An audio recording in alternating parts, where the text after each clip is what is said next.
sí, se habilitó un discurso de odio y sin dudas, o sea, es que sí, sí, sin dudas, es tremendo. Es gracioso el tema de los gremios y demás, porque, por ejemplo, o incluso de las posiciones jerárquicas, porque educación es una de las profesiones más feminizadas que hay, y sin embargo, todas las autoridades y todas las, en los sindicatos y demás, en general son varones. Es como hay algo ahí muy, muy marcado. Pero sí, sin dudas, estamos viviendo una época en la que se habilitó. O sea, yo creo que antes daba vergüenza. Hay algo que no me parece para nada menor y yo quisiera que volviera la gente dijera, uy, che, no, no está bueno esto de ser ignorante, por ejemplo. Suena re elitista dicho así, pero no me importa. O sea, yo sé que suena antipático, pero a veces hay que decir algunas cosas antipáticas. Y hay un elogio a la ignorancia. Hay algo de y un desprecio a la educación y un desprecio a la formación. Pues esta idea de lo importante es ganar plata rápido y ser súper exitoso y a los 20 años estar tradeando cripto con no sé qué.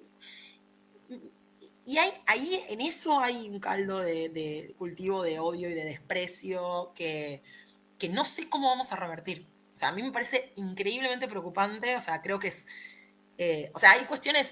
Y uno dice, bueno, los gobiernos pasan y digo, atravesamos un montón de crisis y las cosas van y vienen y qué sé yo. O sea, y es cierto, hay mucha gente que se cae del sistema, hay mucha gente que cae en la pobreza, en la indigencia, es tremendo. Digo, no hay que minimizar eso.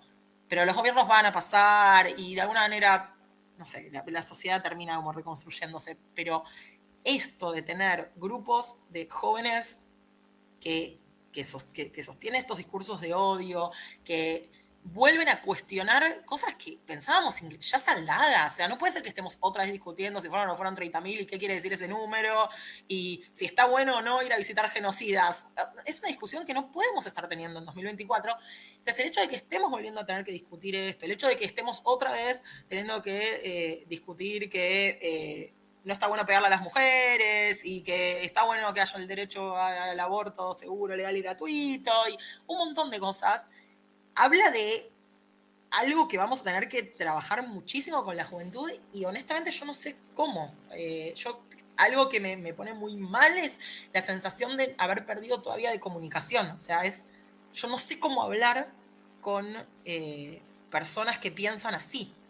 Incluso tratando de tener, o sea, de decir, no, bueno, si me pudiera sentar a una mesa a discutir argumentos no sé cómo, porque la sensación que yo tengo es que no hay ningún argumento ahí atrás, que hay mucho odio, hay mucho enojo, y hay enojo que yo puedo entender, porque también es eso, o sea, no hay que ser obtuso y decir, pero ¿cómo? Si estuvimos fantásticamente bien en los últimos 30, 40 años, no.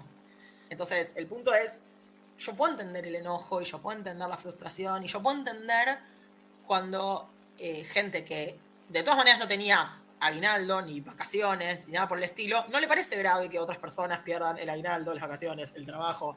Entonces yo entiendo ese enojo, pero algo hay que hacer con ese enojo y algo hay que hacer con esos discursos de odio y algo hay que hacer porque son todos pibes muy jóvenes que van a seguir durante muchos años votando y siendo parte de la sociedad y demás, y de verdad algo hay que hacer. Eh, se perdió, yo siento que se rompió algo que no sé cómo vamos a volver a construir. O sea, es esa sensación. O sea, no sé cómo se pegan esos pedacitos de sociedad otra vez. Eh, y es muy difícil, a mí me cuesta imaginarme un futuro así. eh, y además es un futuro en el cual no solamente está esta cuestión social y económica y qué hacemos con la inversión en ciencia y qué hacemos con el desarrollo del país y demás, es un futuro que requiere un montón de movidas colectivas, porque para enfrentar algo como el cambio climático, que ya nos está empezando a freír, vamos a necesitar acciones coordinadas con un montón de otros países. Y eso implica entender que el cambio climático es algo urgente y que necesitamos gente investigando el cambio climático, gente pensando políticas públicas.